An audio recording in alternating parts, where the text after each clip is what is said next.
హీరోలకు అభిమానులే ఆయువు. ఒక్కసారి అభిమానించడం మొదలైతే ఆ అభిమానం అంతకంతకు పెరుగుతుందే కానీ తరగదు. ఏదీ ఆశించని స్వచ్ఛమైన ప్రేమ అది. తమ అభిమాన స్టార్ కోసం ఏం చేసేందుకైనా ఫ్యాన్స్ వెనకాడరు. అందుకే అభిమానుల్ని మించిన ఇంధనం సృష్టిలో ఇంకేదీ లేదని హీరోలు వేదికలపైనే ఓపెన్ గా కృతజ్ఞత చెబుతుంటారు. అయితే ఈ సువిశాల ప్రపంచంలో ఏదో ఒక మారుమూల ఉన్న హీరోని ఖండాంతరాల్లో ఎక్కడో విదేశంలో ఉన్న ప్రజలు అభిమానించడం అంటే అది నిజంగా ఎటర్నల్ ఫ్యానిజం అనే చెప్పాలి. గత కొంతకాలంగా భారతీయ సినిమా ఖండాంతరాల్ని దాటుకుని వెళ్లి విదేశాల్లోనూ ఘన విజయం సాధిస్తోంది. బాహుబలి సిరీస్ దేశ విదేశాల్లో రిలీజ్ అయి ఘన విజయం అందుకుంది. ముఖ్యంగా జపాన్లో బాహుబలి చిత్రం అఖండ విజయం సాధించింది. అంతకు మించి ప్రభాస్, రానా లాంటి స్టార్లకు జపాన్లో వీరాభిమానులు ఏర్పడ్డారు. ఆ ఇద్దరితో పాటు జపనీలు అభిమానించే వేరొక హీరో రామ్ చరణ్.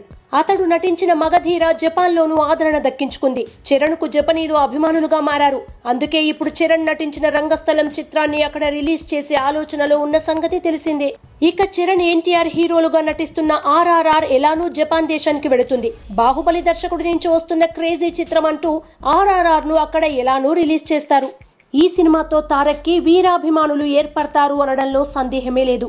ఈ పరిణామం చూస్తుంటే చైనా, జపాన్ మార్కెట్లను టార్గెట్ చేస్తున్న మన స్టార్లు అక్కడ క్రమంగా అభిమానుల్ని పెంచుకోవడంలోనూ పోటీ పడుతున్నారని అర్థమవుతోంది.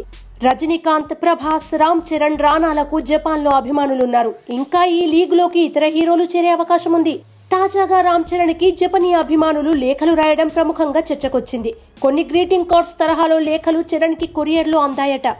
వీటిని ఉపాసన రామ్ చరణ్ స్వయంగా ట్విట్టర్ ద్వారా అభిమానులకు షేర్ చేశారు. చరణ్ ఈ లేఖలపై ఆనందం వ్యక్తం చేశారు. జపాన్ అభిమానుల నుంచి స్వీట్ సర్ప్రైజ్ అందుకున్న మీ అభిమానానికి ధన్యవాదాలు. సాధ్యమైనంత తొందరలోనే మిమ్మల్ని కలుసుకుంటాను అని సామాజిక మాధ్యమాల్లో రిప్లై ఇచ్చారు. ఈ లేఖల్లోనే రామ్ చరణ్ ని ఆర్ట్ గా డ్రా చేసి అభిమానం చూపారు కొందరు ఫ్యాన్స్. ఆ చిత్రలేఖనం నైపుణ్యానికి ఉపాసన ప్రశంసలు కురిపిస్తూ అభిమానానికి కృతజ్ఞతలు తెలిపారు. మిస్టర్ సి, నేను మీ ప్రేమాభిమానాలకు శిరస్సు వంచి నమస్కరిస్తున్నామని ట్వీట్ చేశారు ఉపాసన.